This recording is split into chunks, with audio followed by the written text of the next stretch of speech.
В Сухуме все деревья нуждаются в санитарной обрезке. Это вырезки сухих сучьев и, естественно, аварийных веток. В настоящее время обрезка деревьев проводится по улице Эшба, Ласури, Адлиба. В последующем работы продолжатся по Кадорскому шоссе. Как объяснили работники столичного зеленого хозяйства, по этим улицам проходят троллейбусные линии. Нижние ветки деревьев мешают движению и повреждают линии. Сухие ветки при малейшем ветре могут обвалиться. По указанию администрации города Сухум у нас ведутся такие работы: обрезки, очистки, формовки, выгребания. Мы работали на набережной по проспекту Леона.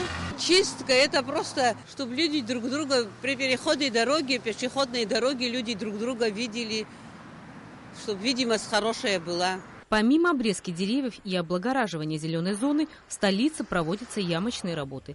Плановый ремонт дорог удалось бы осуществлять намного быстрее, если бы у города был свой асфальтовый завод. Дефицит асфальта очень замедляет работу, отмечают представители дорожно-ремонтно-строительного управления Сухума.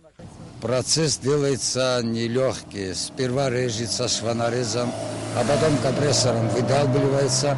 Потом после этого делаем щебень. После щебня мы обливаем его битумом и потом уже ложим асфальт. И нам дали тонн 10, так же самое, так и будем делать ямочные работы. По словам Зураба Ахуба, это плановые работы, которые будут продолжены и на других улицах города. Рената Шакай, Стамур Гушма, Абхазское телевидение.